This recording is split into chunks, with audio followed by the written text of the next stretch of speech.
The Dave Hooker Show. A presentation of Off the Hook Sports. Objective insight, expertise, top guests.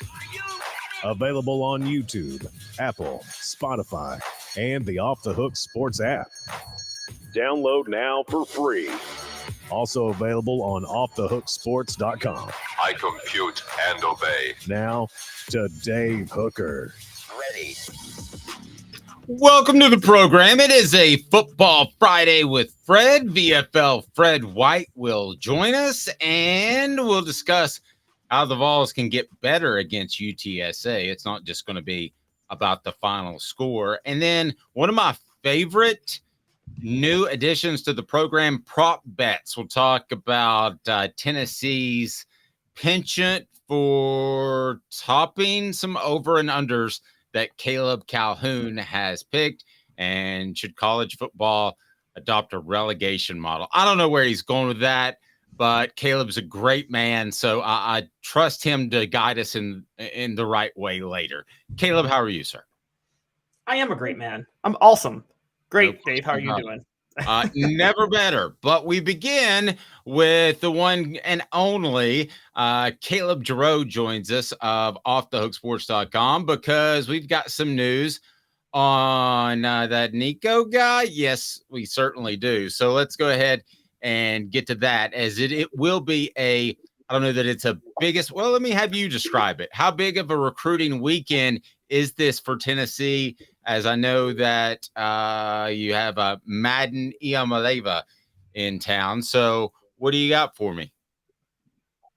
Yeah, Dave, I was hoping I was the favorite part of the show and not the prop bet, but I guess I'll still give you some recruiting information here. You're very close second.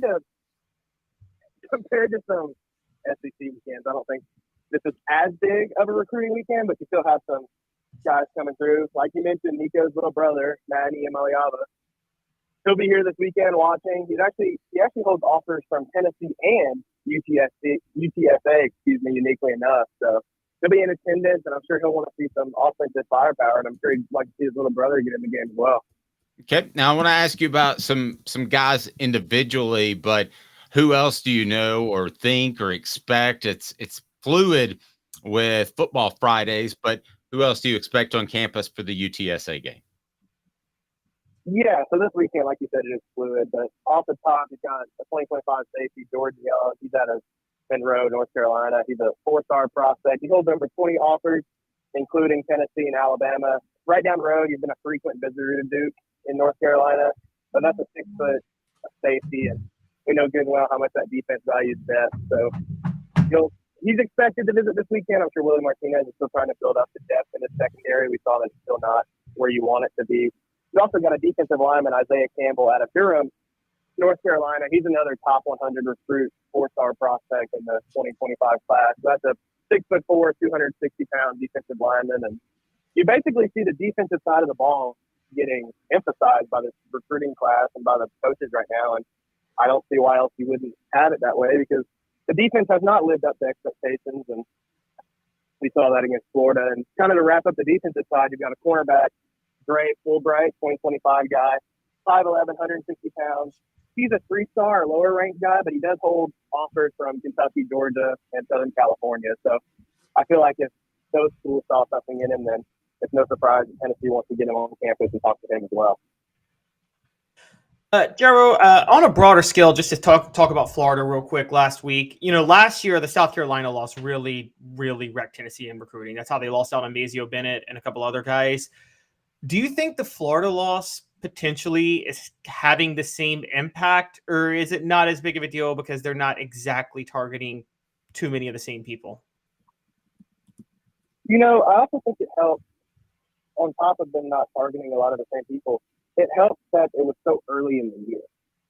So we're talking about this Florida loss right now, but think we get to December, that might be the only loss on Tennessee's record, and prospects aren't looking at that as much. So that's one thing. And another thing, like you said, is we're kind of late in this recruiting class. And there are some guys that they're both recruiting, like Cameron McHale, who I'm sure we'll talk about later. And I think that might lead an impact, but I don't think it'll be as amplified as what we saw with South Carolina. especially with South Carolina. You mentioned Mazio Bennett. He was a guy who was already kind of on the fence. And then he went to that game and watched Tennessee get beat by the school who he was thinking about flipping to, and it was kind of just like the nail in the coffin for him. So I don't think we'll see the effect as much, but really you never know. As the season plays out, we'll definitely find out more. There's some guys I want to specifically ask you about that I know that you've been all on top of. So let's start with Daniel Hill. What can you tell me about Daniel Hill? Yeah, so Daniel Hill is a guy who's expected to take an official visit next weekend to Tennessee. He's a running back that they have been high on out of Floridian, Mississippi. He's got a good relationship with Jerry Mack. Some other schools that are high in his recruitment as well as Alabama and South Carolina. So there are some big dogs fighting for him right now. And Tennessee's going to get an official visit, and that's big. Get him on campus, show him the campus. It'll be an SEC game. It'll also be a game against South Carolina, one of the schools recruiting him, so that can be a big win right there. But you know, he's a 4-star running back, top 200 prospect, 6'1", 220-pound guy. They're looking for another running back to pair with Peyton Lewis in the 2024 class, and they've kind of locked in after Arkansas picked up the other running back thereafter. They've locked in on Daniel Hill to be that guy that can complement Peyton Lewis in the 24 class. So his recruitment will probably be one that goes down to the wire, which I feel like the longer it goes, if Tennessee can even get him on campus a second time, it would help their odds with him. But he's expected to take an official visit next weekend and kind of round out a weekend, which next weekend will be a lot bigger than this one, and we'll have a couple official visits as well. So he's a running back they want to pair with Peyton Lewis, and he's a guy that they probably have a shot at, and they're taking a big swing for sure. And then Cameron Michael or Mikel, can you pronounce his last name? And I do apologize for some of those that are saying we're having audio issues. This is our first time trying this. So let me know on the message board how it's going. I think we've got it all worked out now. But tell me about Cameron. Yeah, so I want to say it's Mikel. I could be wrong with that as well. But he's a 6'1" athlete who probably projects as a receiver. And he's a guy out of South Georgia. He's a 4-star. He will be taking an official visit next weekend as well, alongside Daniel Hill that we just mentioned. But he projects as a wide receiver. His relationship with Kelsey Pope is really good right now. And that's another spot in the 2024 class that they're still trying to shore up as well. You have guys like Ryan Wingo who are kind of still on the fence, or uncommitted, or trending toward Georgia. And Mikel is a guy that they can take a swing at. He's from Georgia. He's crystal balled to Georgia as well. So getting him on campus, getting an official visit, kind of letting him see campus and talking to him will be very big in their attempt to keep him or get him out of Georgia and to East Tennessee. Jarreau, earlier in the week, Tennessee lost out on edge rusher Danny Okoye, who committed to Oklahoma. I think that was largely expected. He's from Tulsa, so I understand it. And Tennessee's loaded at edge rusher. But is this a sign of things to come? Is it a concern, or is Tennessee still in pretty good shape, and this is just something that what they really were never in the running for to begin with? So he's kind of a unique circumstance. He's a guy from northern Oklahoma. He's homeschooled in northern Oklahoma. Tennessee was probably, I think it's safe to say, they were leading for him probably from this time last year to about a month ago. But that's because he didn't give Brent Venables a chance at Oklahoma. So once he took his official visit to Oklahoma, he realized how much different Brent Venables was from Lincoln Riley. Those were his words. He said that when he visited, Lincoln Riley never even interacted with the recruits on the visit. But when he went, Venables was with him kind of the whole time on his official visit with high energy, kind of kept the energy up and with a lively attitude. I think it also helps that Venables is a defensive guy and Heupel is an offensive guy, and you're talking about a recruitment for an edge rusher. So realistically, I don't think it was anything Tennessee did as much as Brent Venables being a lot different from Lincoln Riley and kind of putting Oklahoma back in that recruitment. Because it was his in-state school right down the road, I think an hour or so from where he lived. So it's hard to compete with that. So like you said, Calhoun, I don't think it's as much of a concern. I think it's more of an isolated case where it was an Oklahoma guy who visited Oklahoma and decided he wanted to stay in-state. Not so much what Tennessee did. And they are loaded at edge rusher. I mean, your top recruit in this class is Jordan Ross, a 5-star edge rusher. So you also have that going for you. And as long as you keep him locked up to the end of the cycle, I don't think there's much concern in that position. Caleb, great stuff. We look forward to your continued coverage on Off the Hook Sports, and have a fantastic day, sir. Yep, y'all as well. See you later. Thanks, buddy. He mentions mentions Jordan Ross already a commitment. And Caleb, listen, you'd love to have Okoye and Ross, but if you had to pick between the two, I'll take the higher rated guy that's out of the center of the Southeast, and that is Alabama. So I would take Jordan Ross. No question about it. If I had to pick Yeah, I would. I agree. Losing out on an edge rusher like Danny Okoye, even if he was looking at Tennessee, is not a big deal because of how loaded they are at the edge rusher position and who they have committed. And look, we've talked about it, not even in this class. I think they have 3 edge rushers in this class, most notably Jordan Ross. But you're talking Joshua Joseph and James Pierce on this team. They still got at least another year on the team, maybe 2, both of them. So if you're a 3-star edge rusher, you're going to be buried in the depth chart if you go to Tennessee right now. I have some encouraging news about Tennessee's offensive line, and that leads us to today's tough question, brought to you by our friend Andy Mason, realestate.com. Today's tough question. Take a side. Take a stand. The Dave Hooker Show, a presentation of offthehooksports.com. All right, Tennessee's offensive line has been an issue, and why? It's because Cooper Mays has had a missed time. And by the way, someone misreported something that I said on a Nashville station. I never said that a second procedure was coming down the pike, and I don't know that. But nevertheless, how good, today's tough question, can Tennessee's offensive line be? I think we would agree, without Darnell Wright and Jerome Carvin, that they're not going to be as good as last year. However, let me ask you this. Right now, as of last week, they weren't good. I mean, they got beat up in the first half and then kind of held their own. But can they be good, great, or elite, Caleb? That's today's tough question, brought to you by Andy Mason, realestate.com. Over 40 years of experience right there in Knoxville. He's my realtor. He should be yours. Andy Mason, realestate.com. So we want to hear from you on the message board. Can this offensive line be good, great, or elite, Caleb? When Cooper Mays gets back, it has the potential to be great. It can't be elite. The left guard is going to be an issue throughout the whole season. And I just firmly believe that. Having watched Andre Carrick, I just don't think he's a Power 5 player. There, I said it. I don't think they have a left guard. I don't think they can find one. Ollie Lane's going to have to move over there. And Ollie Lane is serviceable, but that's just kind of an issue. So I would say that it could be great because the other 4 spots will be fine. Cooper Mays we know what he is. Javon Spraggins is an elite run blocker. Jeremiah Crawford, say what you want at the right tackle position. Everybody talks about the drop-off of Darnell Wright. But, Dave, I haven't seen any issues at right tackle this year. Have you? With J.J. Crawford locking down that spot? I haven't, but I haven't seen the dominant run blocking that you saw from Darnell Wright either. So, but they don't ask their guys to do too much of that. On the tackle position especially, I think they can be great. I do. And I think they've actually built some depth. And it may have cost you a game against Florida, but now you have Andre Carrick, who's actually getting snaps, and he was somewhat of a disappointment not locking down a starting position from the get as the transfer.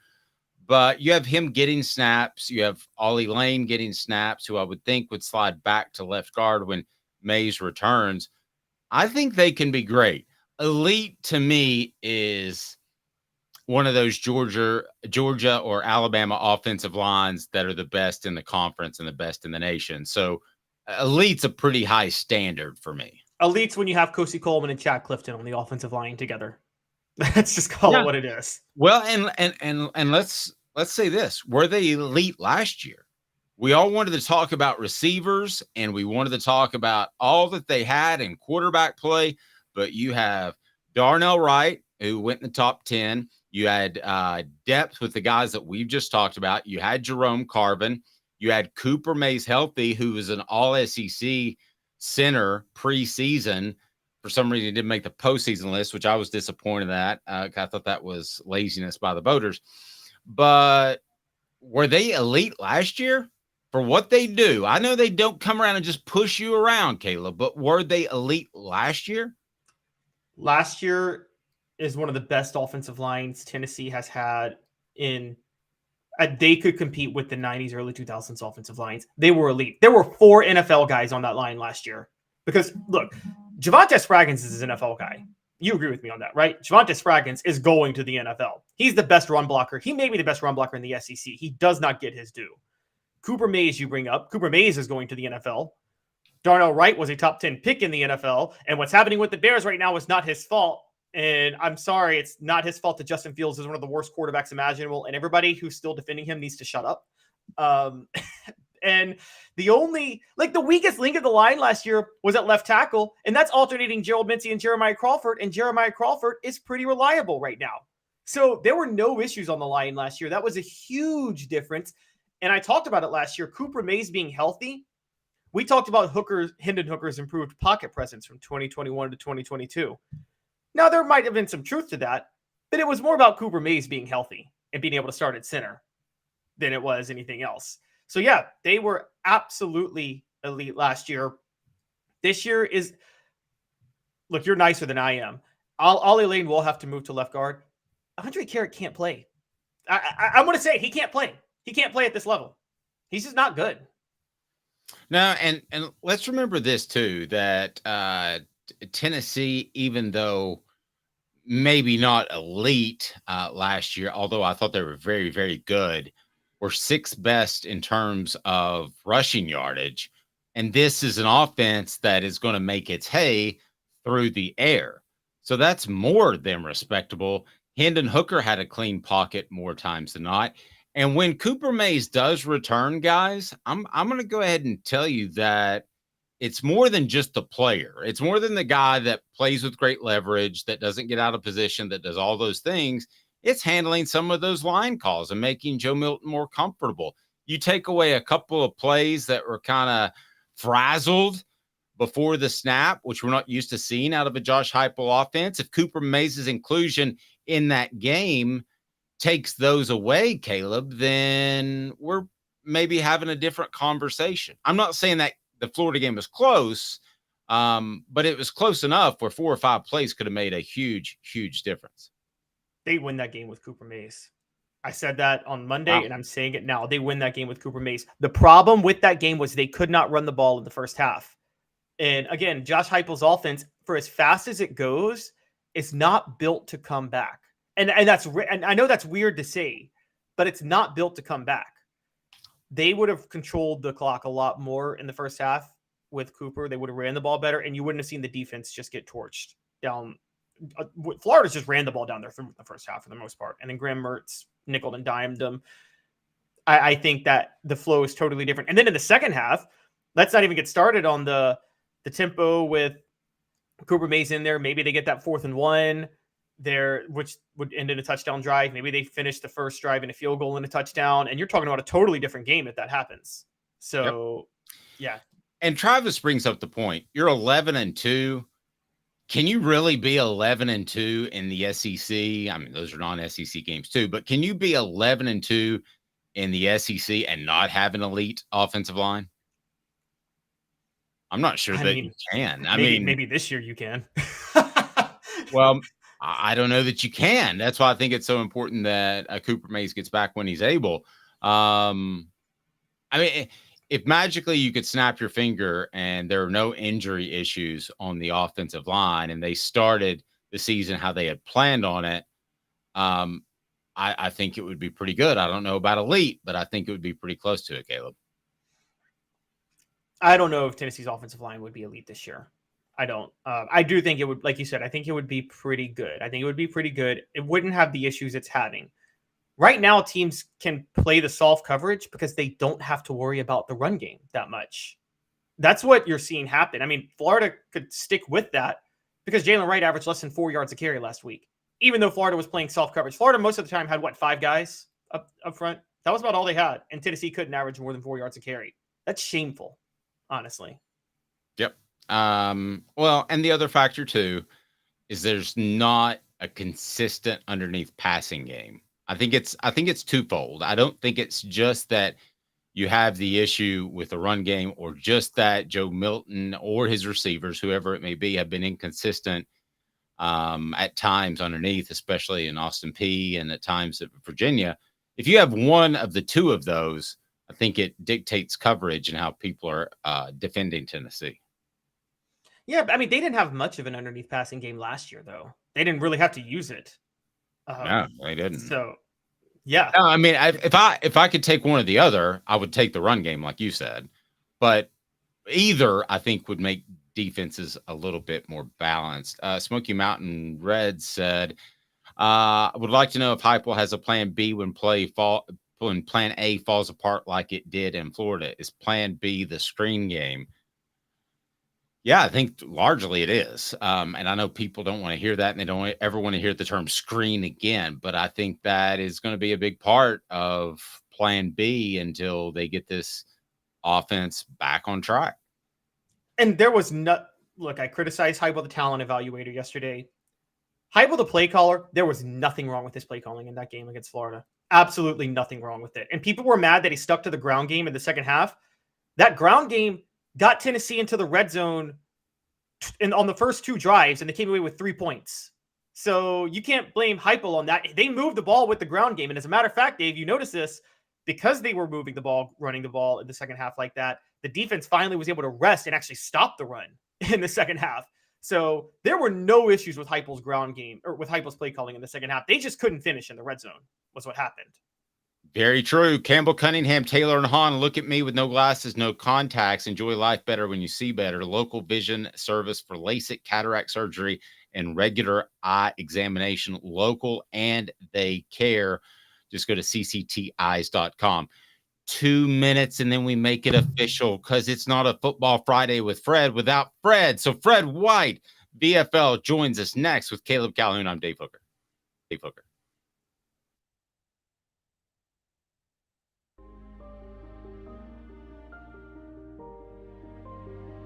Our family has been creating one-of-a-kind pieces of jewelry in West Knoxville since 1986. Each piece is a combination of unique processes that bring your idea to life. Every day in our shop, a truly special item with a story all its own is being manufactured in our facility, bringing the history and family sentiment into a whole new generation of life. We're grateful that you chose us to be Knoxville's best jeweler, a title that we value and respect. Because to me, being a jeweler and owning a jewelry store are not the same thing. I'm Rick Terry. I'm a jeweler, and we want to be your jeweler. Kingston Pike and Campbell Station Road in the heart of Farragut, and downtown on Gay Street right next to the Tennessee Theater. Hi, Mike Davis here with City Heating and Air, reminding you to always dare to compare. Our team provides quality local heating and air service, installation, and maintenance across East Tennessee. We use only the best equipment like American Standard heating and air conditioning for your residential, new construction, or commercial needs. Honesty, dependability, and customer satisfaction have been the cornerstones of our business since 1961. City Heat and Air. Dare to compare. These mountains hold and defend a spirit far better than moonshine. A drink that holds flavor, that becomes necessity. A hard cider made and relished by folk who are as hearty as they are legend. A refreshment that can only be found in one place. With a taste that makes you say, give me 3 bottles of the good stuff. Tennessee Cider Company, where necessity can be found.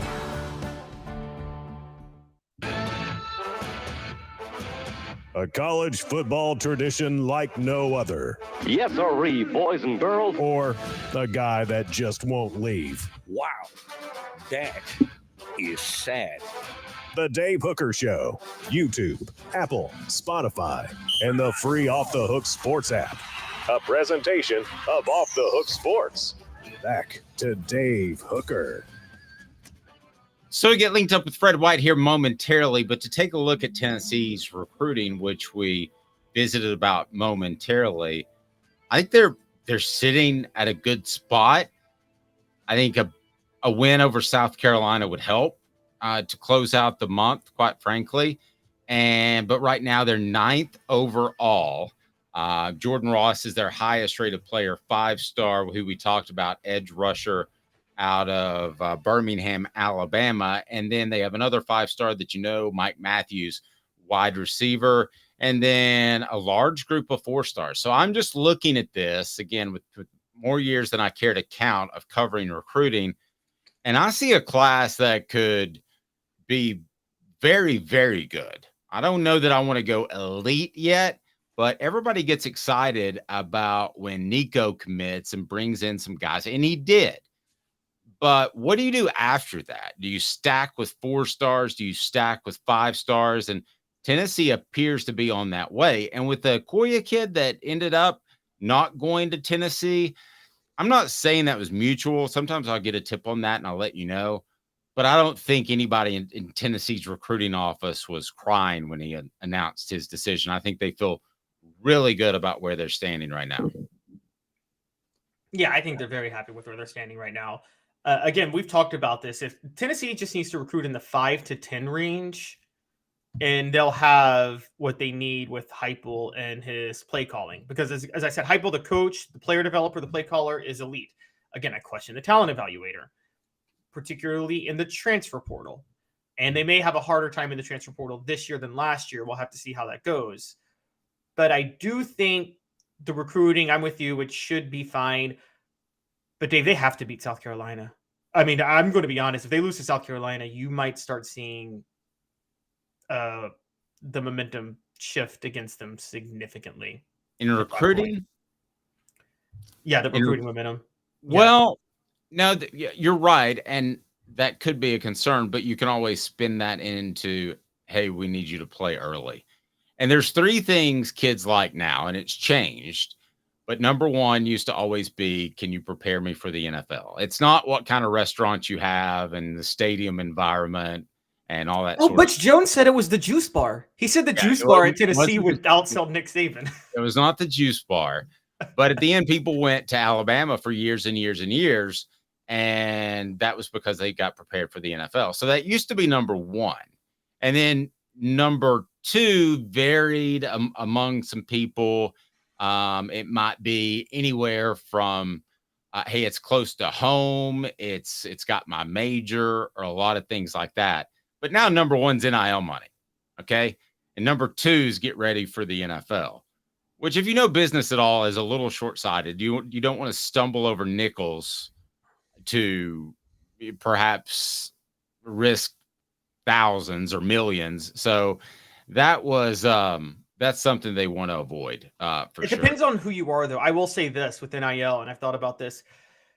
If you're like a 4-star quarterback, I do think you go for the NIL at that point, because I think quarterbacks, there are a lot of players that are going to be good college players that just aren't built for the NFL.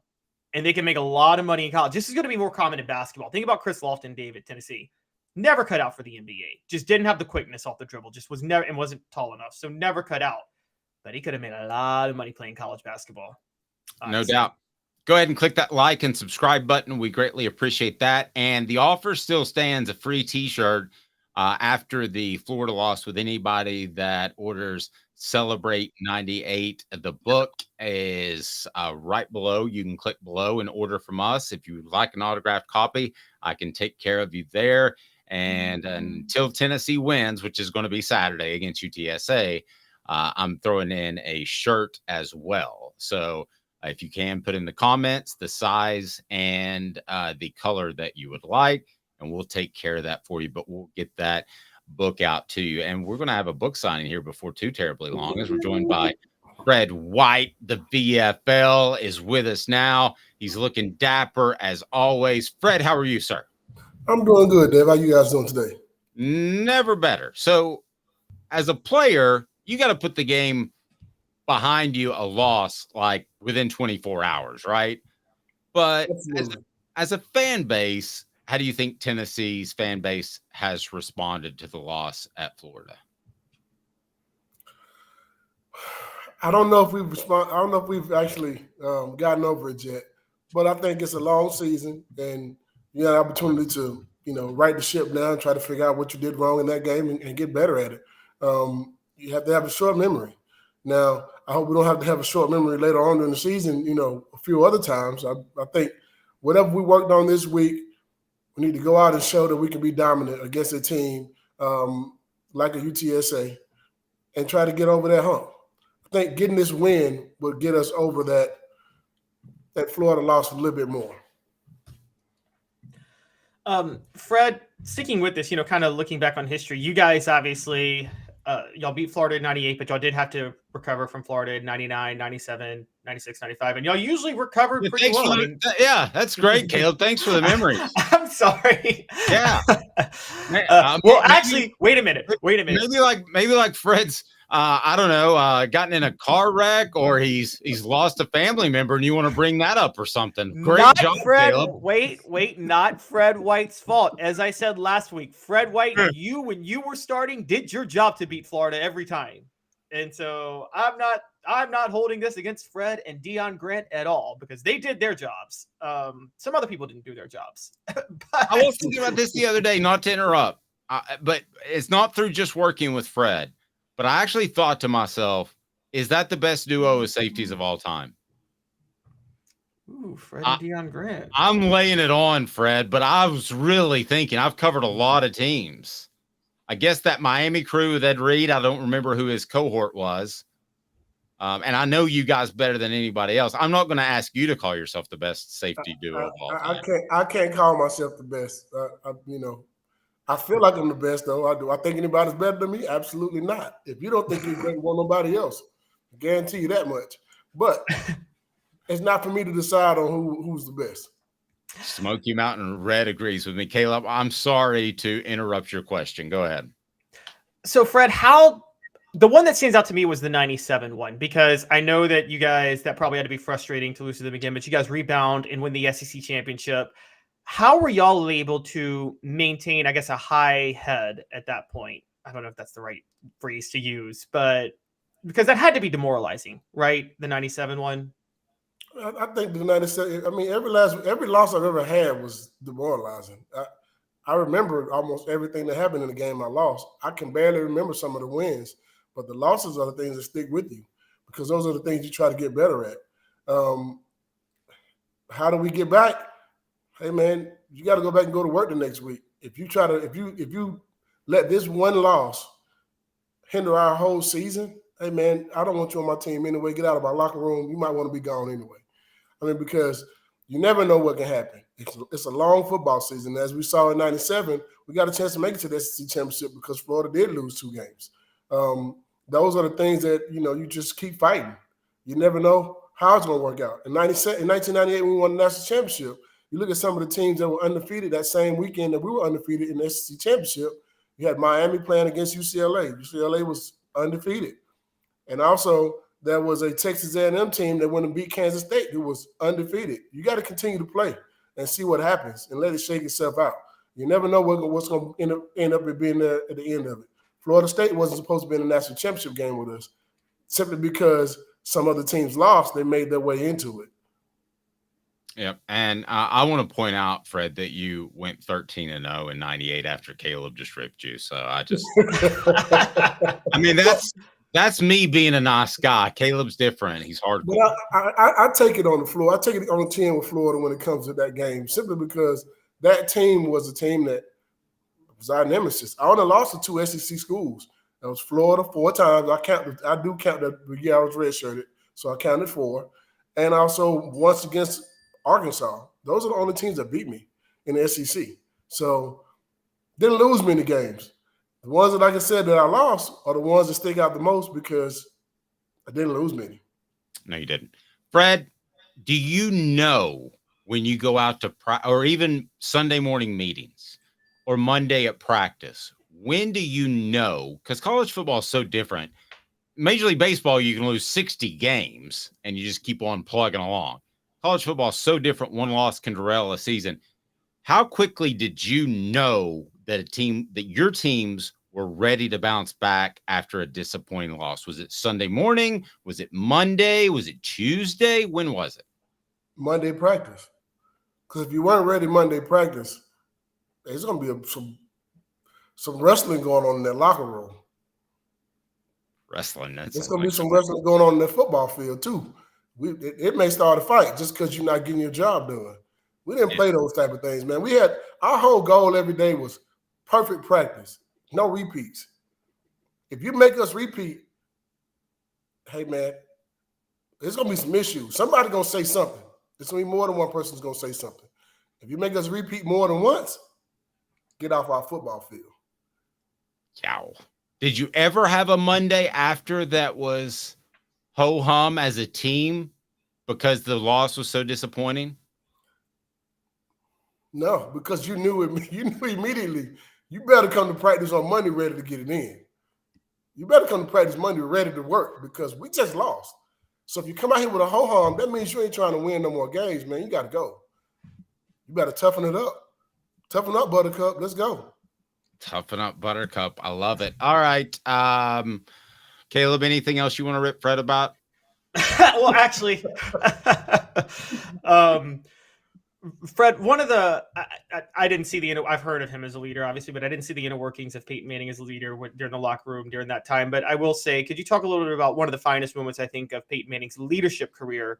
There's a YouTube video of him giving a speech to you guys in the locker room right before the Ole Miss game, the week after Florida. I don't know if you remember that speech at all, but it's out there. I don't remember the speech. I don't. There's only a few speeches I remember from someone in the locker room. One's an opening chapter in a book. Well, how do you forget that one? That's like yeah, you can't forget that one. That was a big one. That's the number one on my list. I can remember the pregame speech Coach Woolman gave for the national championship and how that kind of shook out. I can remember that because of some of the things that happened in it. How he charged us out of the locker room and they were trying to make us stay in it. I'll never forget that. I can remember Peyton being a leader simply because of how hard he worked, man. I mean, sometimes you don't have to say anything to be a leader. Sometimes it's doing the work and being who you are. The hard worker, the study guy, all those things made Peyton a leader. He was a leader from just sheer work, first of all. And then if he came, come on, guys, let's get it together. Let's go do this, all those type of things. Yeah, I get it. Hey, that was Peyton Manning. He was all of those things in a bag of chips. So with hot sauce on them. So I mean, never put hot sauce in chips. I got to give that a shot. Yeah, man, Lay's potato chips with some nice hot sauce. Absolutely. I like the fire Cheetos, but the hot Cheetos. But. Well, I made a mistake in LA when I was out there and got some of these Snoop Dogg chips, and they just make you want to eat more and more and more chips, if you know what I mean. So be careful with those. I'm just saying, because you eat those and then you want more chips and then you want more chips, and then before you know it, you can't remember your name.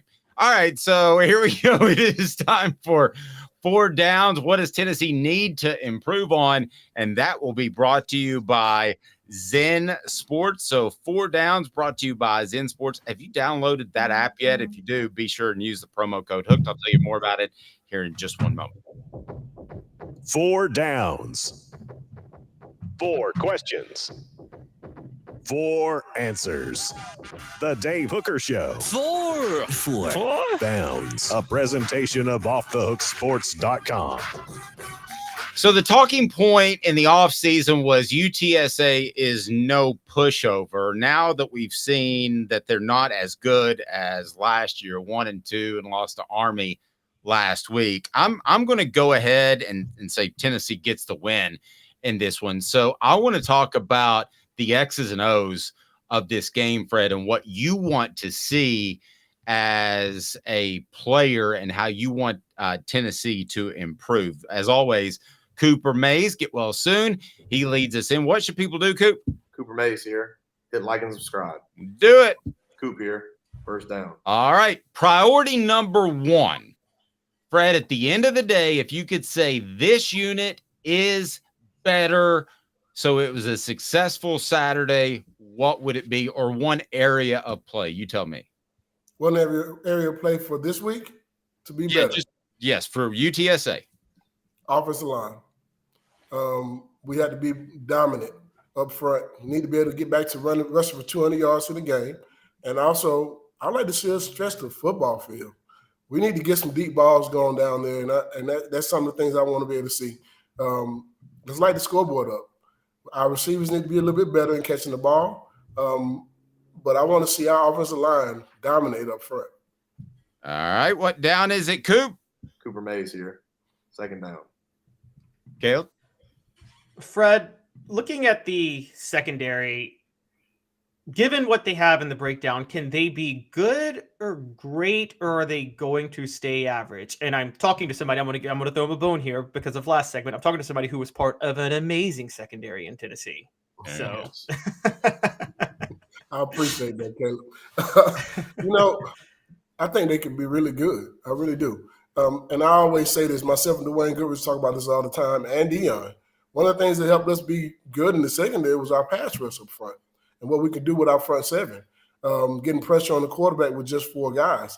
That's something that you can do to make your – if you can do those things, it helps your defense backs be able to cover longer. Get into the ball. Just get into the quarterback and tackle. We got to do a better job of tackling. That's one thing we have to do a better job with in the secondary, making some hits. I hope we did a lot of tackling drills this weekend because I need to see us tackle better. Really? All right, what down is it, Coop? Tennessee center Cooper Mays here. Third down. I want to ask you about, and you would know about this specifically because in 98, Jamal Lewis went down, and you guys handled that incredibly well. When I ask you about mental fatigue from injuries, first remind everybody that 4 Downs today is brought to you by Zen Sports, the new sportsbook in Tennessee, revolutionizing the way you earn sports betting rewards. That means no more deposit bonuses that turn into deposit nightmares on Zen Sports. What you see is what you get with their cash rewards program. You get a lot of cash for a welcome bonus. Earn an unlimited 5% cash back on your betting volume for your first 15 days when you sign up with the promo code HOOKED. That's right, HOOKED.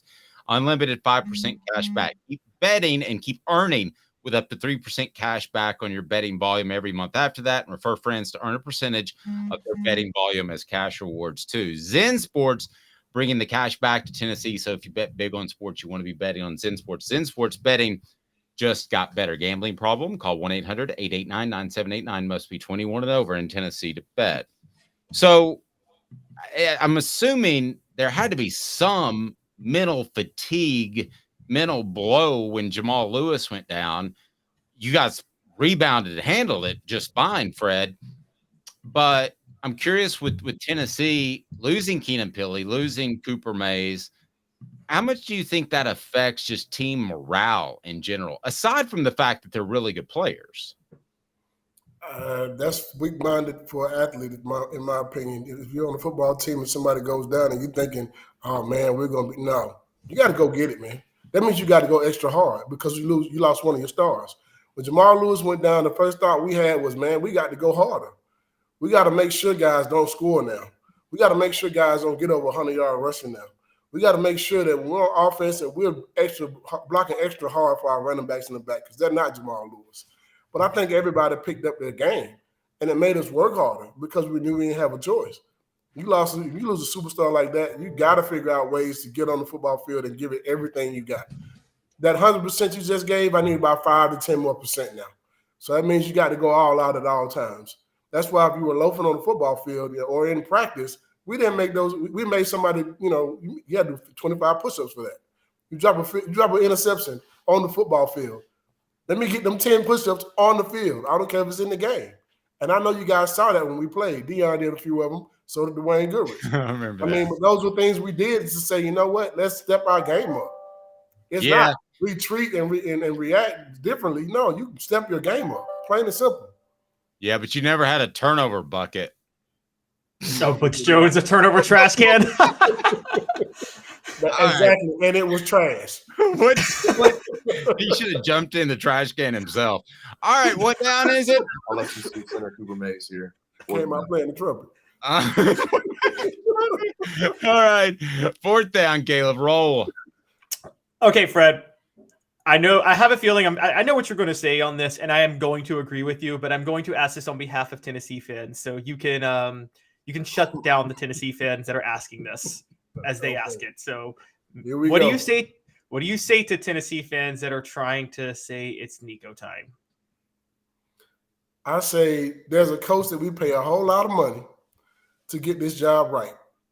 And if he's that person that's making that type of money to make this decision, and his track record has been pretty good, I say I'm going to listen to him rather than somebody who's not the coach, who's not getting paid $5 million a year, and who has not coached a down of college football. So that's what I say. Yep, that's fair. Peggy Joe Hill says, and listen, if I didn't know that Peggy Joe was from Tennessee, I do now because her name's Peggy Joe. Said, Cooper Mays, we love you. The Hills, South Pittsburgh, Tennessee. Go Vols, Fred White, great seeing you. Absolutely, it is. And this from Smoky Mountain Red. I haven't played in years, and Fred has me ready to go out there and break a hip. Well, I've already done that once. I'm not going to break the other one.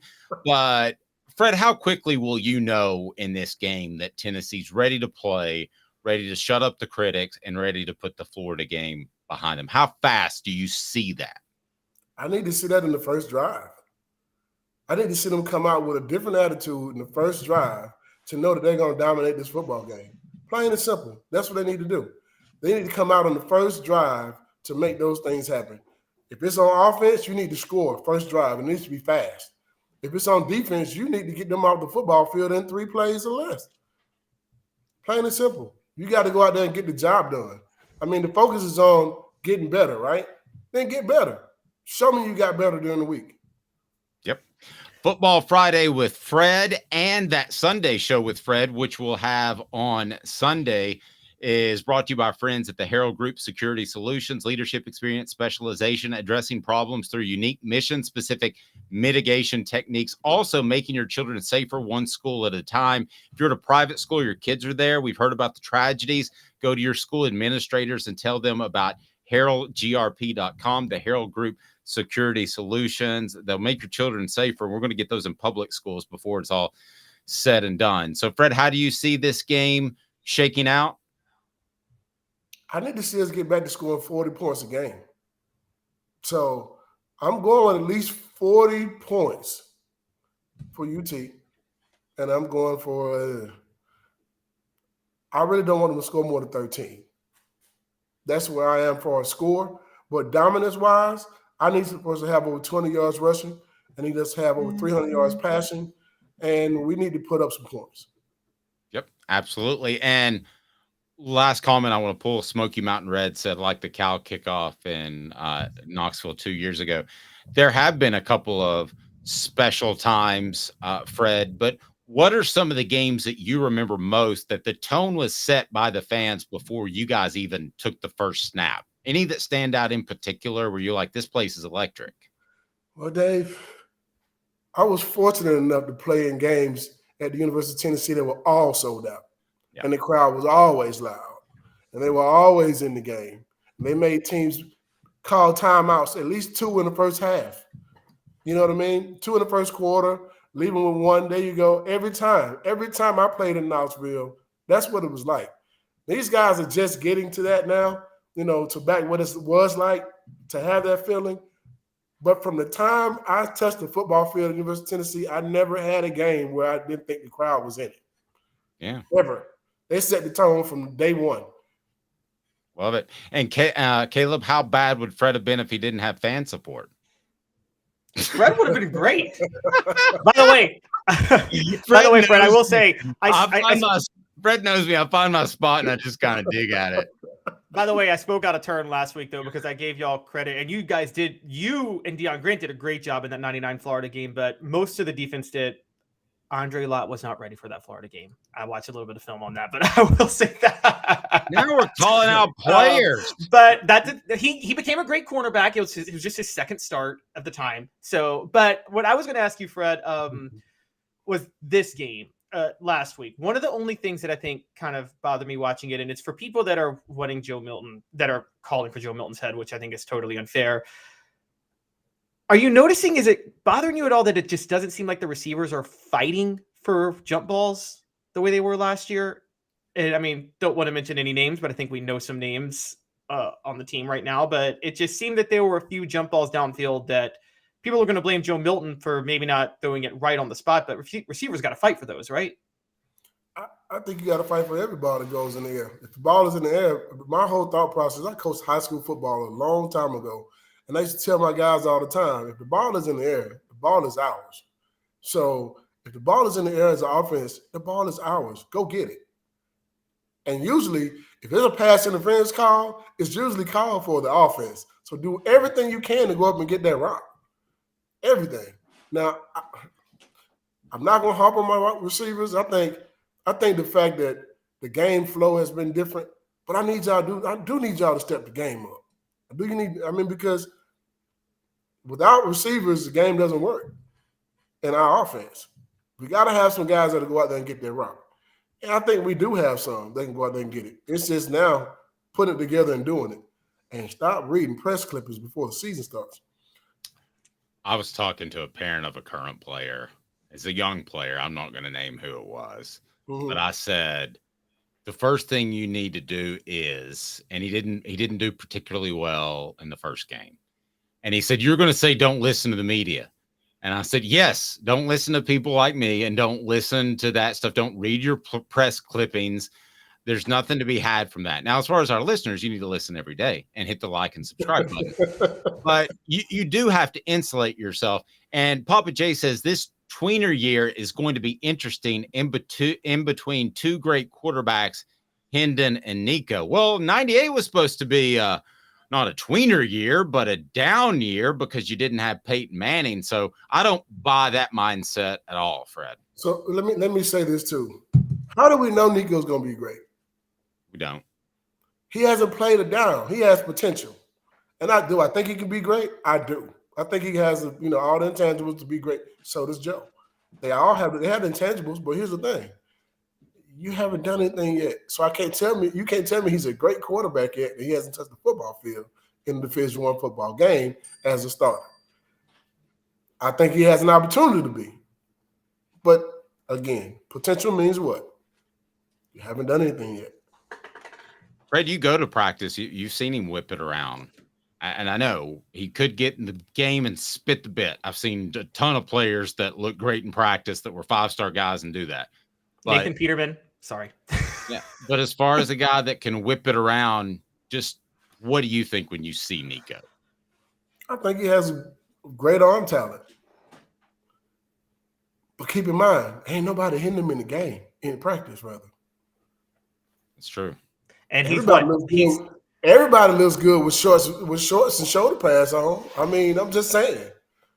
I know a lot of guys who look amazing in shorts and shoulder pads and nobody's touching them. Well, and you guys, and Fred, you guys also, I think it's important before the 98 season to point out in spring practice, you guys were live, which made T. Martin tougher, which made your entire team tougher, and probably ended Joey Matthews' career. I think it did end his career. He wasn't ready for that as a high school kid coming out of high school. I don't think, he came in early that year. I don't think he was ready for that. And he was going up against a defensive line and linebacking crew and, secondary that was bound for NFL the next season. So, yeah. I mean, I couldn't imagine that stand back there quarterback as a freshman at 18 years old. He might have been even 17 years old at that time. And it's Billy Ratliff, Sean Ellis, Darren Walker, and Corey Terry coming out to you. I mean, all those guys got drafted except for Billy Ratliff. If Billy didn't get hurt, he would have been a second or third round draft pick. So, yeah, I think we did kind of end his career. I'm not laughing about it. What were we thinking about going, live on quarterbacks that year? That was insane. Yeah, that never happens, and it didn't even happen back then, and it worked. Well, didn't you guys want to incorporate with T the option back into your offense a little bit? Wasn't that the initial plan? I didn't want to run the option. No, I didn't want to run the option. And let him drop back and pass, and if he needs to run, he can run. T was more Charlie Ward than anything. Okay, good comparison. That's a great comparison. And the other thing with Joey Matthews that I'm just thinking about, because I thought he had a really strong arm, and I actually did play-by-play for one of his games. Can you imagine showing up and you're facing one of the best defenses, not just in that year, but of that decade and in school history? That would just they tell you got to go. Then they tell you it's live. You can actually get hit. I don't know. I might have transferred as an 18-year-old quarterback. Well, and Fred, remember this too. Like now, midterm guys, they get focused on football, so they're bigger and they come in and they're more ready to play. Back then, if you got one or two midterm guys, that was a huge deal. So you can't tell me physically he was anywhere close to the midterm guys we see nowadays. No, he didn't have a spring in our weight room program. I mean, he was coming directly from high school. I mean, that was a tall task to ask for a kid that was 18 years old and to play and played in Sevier County. He didn't play nowhere near the talent he was going to walk into at UT. And, the other thing that hurt him, Fred, is when they had the open scrimmages that you guys would have at night, there would be 30 or 40 of his friends and family that would show up because anybody could get in, and that probably just put more pressure on him. It's funny how even good players, if things go wrong and you're not in the right setting, we see it in the NFL, you can go south. You could put Nico, Joe, Hendon Hooker, Peyton Manning in that situation as a freshman and they're live, they weren't going to do well. Against that defense, they weren't going to do well. I'm sorry. That's one of the fastest defenses you ever get. I can still go now to current day and go 40 for 40 time for every position, and we're still in the top 5, maybe top 3. Man, speaking of that, for getting hit and things, Fred, do you think also one of the reasons I'm not high on Nico, because you're seeing practice, I feel like he needs another off season in the weight room. What do you think? He just seems a little too thin still to me right now. I mean, I think he's thin, but here's the thing. Like I said before, I'm going to go with what Josh Heupel says. He's a quarterback. He's an offensive coordinator too. He's put some guys everywhere he's been. His quarterbacks have done well. Everywhere. Name a place that they haven't. Yep. I mean, you're right. Even at Missouri, those guys did well. Wherever he's been, his quarterbacks have done great. So I'm going to go with the guy who's a quarterback guy over me. Sorry. Yep. There you go. Well, maybe the Falcons finally have a quarterback, Fred. Sorry. I'm holding out for Shadur Sanders to get drafted by the Falcons in about a year or two. You'll actually have to lose some games. Well, don't worry about it. We'll find a way. This is the Atlanta Falcons we're talking about. Now, I want to get your thoughts at some point on the whole Deion Sanders thing, because I find it fascinating. Like, if I could up and cover one thing, it might be Colorado football, just because it's insane. He would have a problem with me not calling him coach. You have to call him Coach Prime. I've never called a coach except for Johnny Majors because I grew up watching him. Dave, why do you think I wore number 2 in college? He's my favorite football player of all time. It ain't nobody better than Deion, in my opinion, playing football. He is my all-time favorite football player. So we got Boo Carter that Tennessee's committed to, and now he's going to Colorado. He said just for a visit, he wants to take advantage of that. I believe Tennessee fans should be concerned because the way things are rolling in Colorado. What about you?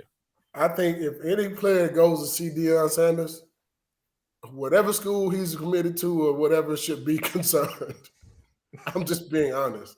I mean, the guy has Lil Wayne coming out, bring the team out, man.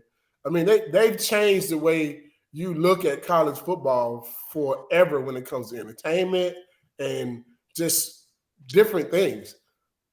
Different. Something we've never seen. Now, people are going to copycat that at some point, but to be the first to do it? I don't even know if they can copycat it because I think there's only one Deion. I don't think there's only one Deion. But I look at some of the things we can do here in Knoxville. You got the number 1 country music singer in the world from our area. His name is Morgan Wallen. Yeah, if I'm Tennessee, I'm bringing him down. I'm bringing him out for Georgia game.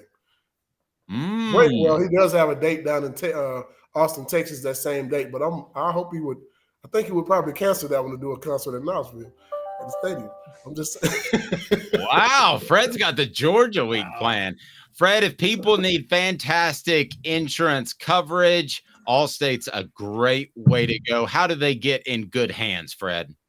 They can give us a call at 770-381-0367, or they can look us up online at fredwhiteallstate.com or Fred White Allstate. Just Google it. You can also find us on every social media platform. We're on Facebook, Twitter, and also Instagram. I keep going Twitter. It's X now, but you know what I mean. But we can be found on any of those. Yep. Great stuff, Fred. We appreciate it. And I look forward to that Sunday show with Fred. And that will be brought to you by Herald Group Security Solutions. Have a blessed day. Have a good one also, Dave. Thank you. No balls. Right there. Have a good one, Fred. And I got to get him a book. I'm putting him on a list of things to do. He, of all people, have to get a book. So I'm going to drop that in the mail. I don't know if he's still in queue or not, but I'm going to get that to him like today. So that was pretty good stuff on Dion. He should be a concern. And I go to Travis Hunter. That was a guy who could have gone anywhere like Alabama or Georgia and chose to go to Jackson State. Now he's at Colorado. Prop bets for Tennessee. I love this. So we'll have two takes on prop bets. It'll be Hank Kingsley, meaning I agree. Hey now. Or it'll be Tracy Morgan, meaning I disagree. That's crazy. Stay tuned. Off the Hook Sports, back in 90 seconds. Candace, I was really heavy into the drug culture. I was selling drugs. I was just constantly in pain. I was missing like a good support system in my life. Candace has given me everything that I need in order to successfully have a wonderful recovery, in order to have a life that I didn't even know was possible before. And it's not just about me anymore, and I love that. I absolutely love it. You can take your life back. Call Cadis today. With all that sun, sand, and salt water, the beach is a very relaxing place. Unless you wear contacts. Ow! Open your eyes to the best the beach has to offer with LASIK vision correction from Campbell Cunningham Laser Center. Sports Treasures in North Knoxville is one of the South's largest sports cards and memorabilia dealers, featuring over 10 million sports cards from vintage to modern. Sports Treasures carries a full line of hobby boxes, singles, autographed memorabilia, Tennessee Vol collectibles, fan cave decorations, and so much more. See a museum full of collectibles at Sports Treasures, 4819 North Broadway in Fountain City, and Sports Treasures on Facebook. Sports Treasures, where the real sports fan goes to shop. Who's this guy? Hello, wizard. The Dave Hooker Show, a presentation of Off the Hook Sports, YouTube, Apple, Spotify, and the free Off the Hook Sports app. Back to Dave Hooker. Somebody was mad at me on YouTube because we had too many advertisers. Oh, come on. They help make this free and possible. Please support our advertisers. And one of those is the Premier Hemp Dispensary online, so you can order anywhere. And they have a great variety, great selection, and strict standards to ensure you only receive the best in CBD or Delta products. They have the Big Orange Crunch that I just got a sample of that I'm going to share with you. I can find a way to get it in the studio. But go to hemphousechat.com, hemphousechat.com. Use the promo code HOOKED, and you will be taken care of. 10% off of your order. But then at the Vols win, we debuted it after they lost, unfortunately, because we didn't know that. But the Vols win, you get 50% off the Big Orange Crunch that has the fantastic taste and more. All right, it is time for some prop bets. So you go ahead and set me up, Caleb, and I'm going to tell you if I agree or disagree with you. First of all, full disclaimer, how have you done gambling-wise this season so far? Well, we talked about that yesterday on the teams. I haven't tracked my prop bets, but I am now 4 bets above 500, I believe 31-27 on the year. And on my best bets of the week, I am 7-3. So I'm at 70% on my best bets of the week, guys. Trust me on this. To quote Taylor Swift, best believe I'm still bejeweled. Okay, anyway. Did you see me in a column? You better have, that I made a reference to Taylor Swift. I thought you would appreciate that. I said Nico was as talented as Taylor Swift. So I've begun to appreciate that a little bit more. Through a very close friend, and I may get on board that Taylor Swift bandwagon. As a matter of fact, she's doing the shows at the movie theaters. Have you heard about that? Yep. I'm going to one of those. Nice. I'm saving going to one of them because when she comes back for her U.S. leg next year, I'm going to the concert. So, All right. Well, I won't make fun of you anymore because I've been won over. I love that one. Karma, I think is the name of that song. So prop bets. Yeah, we're not advertising Taylor Swift. You don't have to support her. She's doing fine. Let's start with she could support us. Good. Taylor's a Tennessee fan. Yeah, she wants to toss us. Couple $100 G's. We can really blow this thing up. UTSA plus 5.5 first quarter spread. I've never seen a first quarter spread. These are the kind of bets that could get me really involved with gambling because I think it's cool. And I think I usually have a pretty good feel for how a game's going to unfold. So UTSA plus 5.5 first quarter. What does that mean? That means that Tennessee is favored to be ahead by 5.5 at the end of the first quarter. And I say they will not be ahead by 5.5 at the end of the first quarter. That's crazy. Why? Well, by the way, for those who say for those who want to know, last week Dave told me that the 1.5 spread, I bet against Tennessee on that at the end of the first quarter. Tennessee was up by 1 at the end of the first quarter. So I won, Dave lost. But keeping receipts. Tennessee has been a bad first quarter team this year. UTSA is still going to do what every other team is doing, which is take away the deep shot and try to control the clock if they have the ball first. It'll take Tennessee a quarter to get going. So I think just by its very nature, I'm looking at maybe a 3-0 or a 7-3 lead at the end of the first quarter for Tennessee. Okay. The one half, I agree with you. Tennessee has started slow traditionally under Josh Heupel and especially this year. On the other half, look how Tennessee came back from losses last year. Pounded Vanderbilt after South Carolina, pounded Missouri after Georgia. I think Tennessee comes out with a home crowd, and I wouldn't be surprised if they're up 2 touchdowns at the end of the first quarter. How about that? Elias says, gun to the head. I'm taking that bet on Tennessee. It's because you're a smart man, Elias. So as far as Caleb not taking that, that's crazy. Just because I love Tracy Morgan. But I'm not going to say this. You suck, you jackass. I've been just waiting to play that one. What's next, Caleb? Give me my next prop bet. How did they allow that guy on a golf course? That's the big flaw in Happy Gilmore. They don't allow those hecklers on a golf course. No, they allowed a guy with a big nail in his head, too. But anyway, it's a great thing. He would take Shooter's 5-iron and bend it. Like he wouldn't get charged for vandalism. Can you imagine doing one great movie and that allows you to make hundreds of subpar movies after that, which is what Adam Sandler's done? Nevertheless, next prop bet. Okay, next prop bet. Even though I got UTSA on the first quarter spread, I've got Tennessee will be up by 11.5 on the first half spread. So you think they come out second quarter team as they've traditionally done under Josh Heupel? Hey now. I agree with you. I think they put on a show. And by the way, for those asking, we don't have individuals this week because none of the bookmakers are doing it. I think there are too many questions about health for both teams. That's why it's like that right now. What health questions are out there for UTSA again, for those that don't know? Their star linebacker, Trey Moore, I believe, who has 4 sacks on the year. He's out. And Frank Harris, the quarterback, is a game-time decision, which will lead to the next prop bet, funny enough. But he's a game-time decision. And even if he plays, he's not going to be mobile, and he's very dependent on his legs. So to be frank, they're getting less out of Moore. Did you... That was good. You're not giving me any credit on that. I love that one. That's a good one. No, Dave, I love that one. That's off the top of my... Actually, I've been working on that. All right.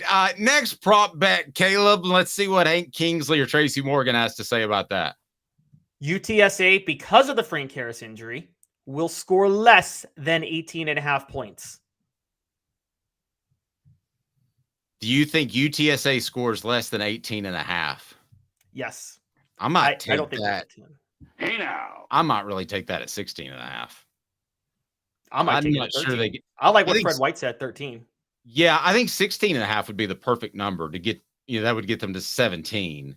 I think that's where I would put the number if I were Vegas. 18.5. I love the under of them scoring. I don't think they're going to get 19 points. No, they're not going to. I don't think so either. With their whole offense is geared behind Frank Harris's dual threat abilities. Even if he plays, he's not going to be able to run. And so Tennessee, now to be fair, I said this about Graham Mertz last week, but I think that had a lot more to do with the offense not moving the ball. And it's a much inferior team. So that's where one more Happy Gilmore reference. Travis on our message board. You can count on me being the parking lot shooter. For the record, how are you going to say Waterboy wasn't a great movie after that? Oh, it was. There were a couple, but I mean, Ed Orgeron starred in Waterboy. He was Farmer Fran. That's true. I always thought that he was very similar to that. All right, so here we go. Let's roll on to next topic, and that is: should college football adopt a relegation model like the Premier League in soccer? Okay, tell me why this is a thing, because you don't have this in the NFL, you don't have it in Major League Baseball, you don't have it in anything else. I think you kind of sort of had it with the NBA in the 60s, where you just get left out of the league. I don't know if they send a formal letter, but Caleb, I'm going to be honest with you. I love you, and I think you do great work. You're one of my favorite people in the world, but this is the most bat bleep crazy thing I've ever heard. Well, here's why this is relevant. For those of you who don't know, after the Pac-12 dismantling that has just happened, the two teams left out in the cold right now without a Power 5 conference to go to are Oregon State and Washington State. They just happen to be playing each other this weekend. They're both undefeated and in the top 25. I'm going to watch that game. Washington State has a Heisman candidate at quarterback in Cam Ward, and Oregon State has DJ Ugalele. Is that how you pronounce his last name? Yep, nailed it. Perfect. So great. I mean, this is like a great story right here. They are in talks with the Mountain West right now to create, because they want to save the Pac-12. There's this idea of combining the two conferences with a few more teams and having a relegation model to have the top teams have their own league and the bottom teams have another, and you play your way in. So basically, if you're one of the bottom three teams in the conference standings at the end of the year, in the Premier League, if you're one of the bottom three teams in the standings at the end of the year, you get relegated to a lower league. If you're one of the top three, you get relegated to the higher league. I think this is a way for them to have a pseudo Power 5 conference, because the top teams will be in their own league, which will be Power 5 caliber. Now, let's think about with the other conferences, the big ones, the SEC and the Big Ten. And I don't know how they would work this, but if what happens as we think happens, and the Power 5 or the Power 2 or Power 3 breaks off and forms their own league, but some of the smaller schools went in, there's already lesser schools like Vanderbilt and Northwestern in these leagues. Shouldn't there be a relegation model to say, okay, Vanderbilt, you can't kick Vanderbilt out of the SEC because they're a charter member? And so why don't you just have a relegation? Here's the problem. Here's the problem. Nobody gets back in the league if they get dropped out, because they're not going to get the TV revenue. And it's not like the Premier League where some billionaire can just invest more money. Ted Lasso, that's about as much as I know about soccer. But I just don't see them. So if you relegate, you automatically get back. If you're one of the top three in the bottom, you're automatically elevated to the next league. And if you're one of the bottom three in the top, you're relegated. It rewards performance. Call me crazy. I think college football, if you're going to go this route where you're going to have more parity now because of Power 5 being thrown into this, and you're going to see more rather than 13-0 and 0-12 in a season, you're going to see a lot closer to 9-3 and 7-5, whatever teams, a lot more of those. And you would not relegate Vanderbilt because they're in the national market and they do bring some academic integrity. Now, when they go to a super conference, I think Vanderbilt's bye-bye. But until then, I don't think you would relegate them. Who would you relegate right now? Because you know exactly who mine is. And they can tear me up on the message board, and I don't care. They shouldn't be in the SEC. I'll just go ahead and say mine right now. It is absolutely Missouri, and it's not close. I would relegate Missouri. I would relegate. I mean, also, again, it's relegate is a naturally funny word. But Dave, it's not. Yes, but okay. Even if it's performance based, even if you're relegating, that makes those games. Here's what you're seeing in the Premier League: the bottom three teams, when they're playing at the end of the regular season and they're terrible, everybody's still watching their games, because they want to make sure their team doesn't get relegated. So you worry about Vanderbilt. Vanderbilt, the national market, it will still draw because people will be watching to make sure to hope their team does not get relegated. Well, it's also, but it's also the number 2 market in SEC viewing behind Birmingham just because people love the SEC. I don't think it's because Vanderbilt viewers are just no, pounding on their remote to see them. Well, that's why you said Nashville market at first, and I was laughable. Okay, Tennessee gives you the Nashville market. You think I'm sure the SEC is like, man, we got to keep Vanderbilt because otherwise those Nashville people won't be interested in SEC football. I feel like I'm sure Alabama would love to add UAB because the Crimson Tide just don't have enough of a lock on the Birmingham market. I feel like I just got relegated in some shape, form, or fashion by my suggestion that you could lose the Nashville market. And relegate. That's your worst take ever. Here's basically what relegate means. It means, hey, you're a jackass. That's pretty much what it means, isn't it? And then Vanderbilt's and then what the response for the teams is, why don't you shut the hell up? Yeah, exactly right. Portions of the program brought to you by Sports Treasures, carrying over 5 million sports treasure. Who else would you relegate? Carrying over 5 million. Well, if it's a super conference, Northwestern. Oh, I'm teasing that. Carrying over 5 million sports treasures, including the Celebrate 98 book there in North Knoxville. So much more. Follow on Facebook for the best sports memorabilia. Again, Facebook, Sports Treasures TN. Check it out. And who else would be up for relegation? Well, when this combination of leagues happens with the SEC, Big 12, Big 10, and they raid the ACC eventually and whatever, I mean, Wake Forest will be relegated. We know that. Well, I'm talking about SEC teams. I don't care about the ACC. Right now, okay, if it's a half and half, say there's 16 teams when Oklahoma and Texas join. You relegate the bottom half. Okay, you're relegating Arkansas. You're relegating Mississippi State. You're relegating Vanderbilt. You're relegating Missouri. You're relegating Kentucky. Those, maybe not Kentucky, but those four that I just named, you're relegating for sure. Okay, Elias post there. Teams would lose entire classes when they relegated. And with the transfer portal, you would destroy a program with one swift stroke of the pen. I mean, Caleb, this is the worst idea you've ever had. Wait. But if you get elevated and another team gets relegated, you may not get a class, but you could just raid that team that got relegated and get the transfer portals from them. Look, they're not going to be prevented from being elevated back into the league because you will be competing with a bunch of other teams that got relegated who all had their classes destroyed. Appalachian Red Roots, new to the program and on the message board. I've had these same thoughts, Caleb. Well, I love you for watching Appalachian Red Roots and being a part of it. I love Caleb for all he does, but that's the craziest idea I've ever heard in my life. I think it's genius. And by the way, it's for if you're Washington. Okay, what about specifically for Washington State, Oregon State, and the Mountain West? That's probably the best way to save them and keep them credible, right? In the Power 5 way. Yeah, I guess. And that's it.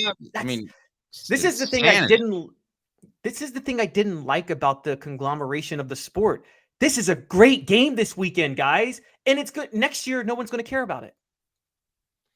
Well, you're kind of fixing a problem before it's a problem, but yeah.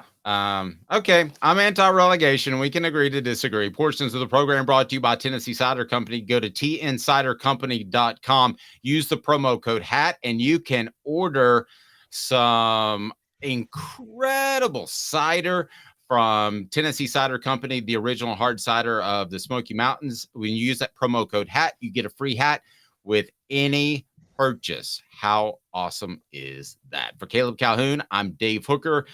Please be sure and check out the book. Did you have anything else, Caleb? You look like you're about to say something. Nope, I didn't. Sorry. All right, good. All right, check out the book. We would love for you to purchase that below. Support our sponsors. They're all right below. For Caleb Calhoun, I'm Dave Hooker. This has been a presentation of Off the Hook Sport.